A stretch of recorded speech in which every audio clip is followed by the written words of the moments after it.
Inner Wheel club Nagda 304 द्वारा समाज सेवा की श्रृंखला में 2 महत्वपूर्ण प्रोजेक्ट का आयोजन किया गया। प्रथम प्रोजेक्ट के अंतर्गत हथई पालकी के शासकीय विद्यालय में वृक्षारोपण का आयोजन रखा गया, जिसमें क्लब के सदस्यों एवं विद्यालय परिवार ने मिलकर विद्यालय परिसर में पौधारोपण किया एवं तार की फेंसिंग भी कराई गई ताकि पौधे सुरक्षित रहकर आने वाले कुछ वर्षों में वृक्ष का रूप ले सके। इस प्रोजेक्ट के तहत सभी विद्यार्थियों को पर्यावरण संरक्षण, स्वच्छता एवं अधिक से अधिक पेड़ लगाने का संदेश दिया गया। साथ ही सभी बच्चों को पौधों की नियमित देखभाल करने एवं प्रकृति के प्रति अपनी जिम्मेदारी निभाने के लिए प्रेरित किया गया। द्वितीय प्रोजेक्ट के अंतर्गत विद्यालय के 100 से अधिक बच्चों के लिए गुड टच एवं बेड टच जागरूकता कार्यक्रम आयोजित किया गया। इस अवसर पर श्रीमती सहती मोदी ने मुख्य वक्ता के रूप में बच्चों को सरल एवं प्रभावी तरीके से गुड टच और बेड टच की जानकारी दी। उन्होंने बच्चों को अच्छे और बुरे स्पर्श की पहचान, अपनी सुरक्षा, किसी भी अनुचित व्यवहार की जानकारी तुरंत माता पिता, शिक्षक अथवा किसी विश्वसनीय व्यक्ति को देने तथा बिना किसी डर के अपनी बात खुलकर कहने के लिए प्रेरित किया। बच्चों ने इस जागरूकता सत्र में उत्साहपूर्वक भाग लिया और महत्वपूर्ण जानकारी प्राप्त की। इस कार्यक्रम का संचालन विद्यालय के प्राचार्य अशोक गौड़ ने किया। प्राचार्य द्वारा क्लब के सभी सदस्यों का स्वागत माला द्वारा किया गया।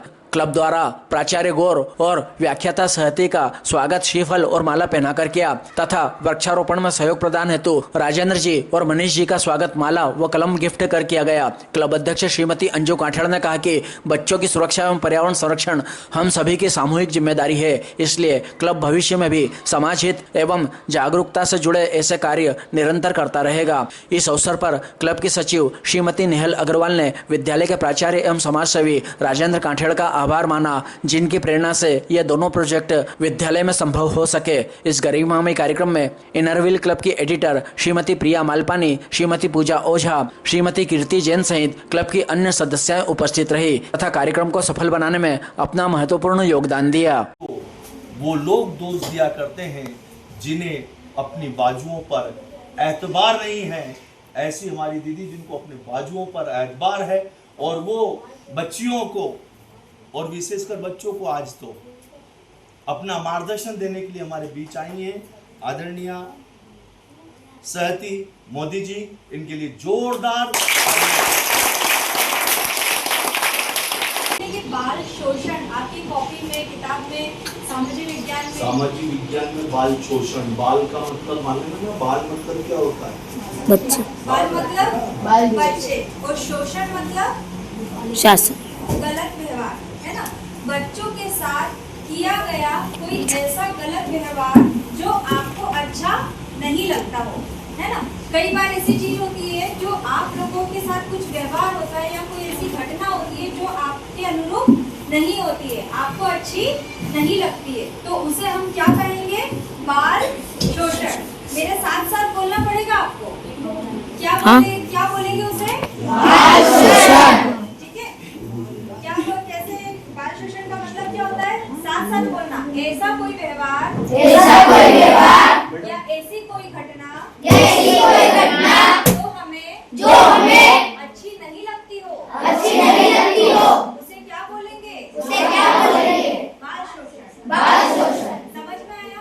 अगर हमारे साथ कुछ गलत हो रहा है, कोई गलत व्यवहार कर रहा है या फिर कोई गलत चीजें हो रही है या हमें कोई अच्छा नहीं लग रहा है तो उसे हम क्या बोलेंगे? बाल शोषण। अब बाल शोषण भी क्या होता है कि बहुत अलग अलग प्रकार से होता है ना? तो सबसे पहले हम बात करेंगे मानसिक शोषण की। कौन से शोषण की? मानसिक शोषण। अब मानसिक मतलब मानसिक किस चीज से रिलेटेड है? किस चीज से रिलेटेड है? दिमाग से। मानसिक मतलब अगर हमारे मानसिक रूप से अगर कोई हमें प्रताड़ित करता है, कोई हमारे साथ गलत व्यवहार करता है तो उसे क्या बोलेंगे हम? मानसिक शोषण, है ना? अब मानसिक शोषण किस प्रकार से होगा? मानसिक रूप से अगर कोई आपको टॉर्चर कर रहा है ना? मानसिक रूप से कई बार क्या होता है कि कोई बच्चे कमजोर होते हैं, है ना? कमजोर होते हैं। कई बार ऐसा होता है कि जैसे आप सब तो सामान्य बच्चे हो, है ना?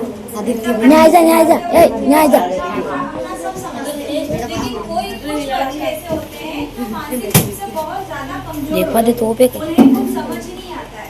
तो अगर उन बच्चों के साथ में कोई अगर शोषण करेगा तो उसे क्या कहेंगे हम?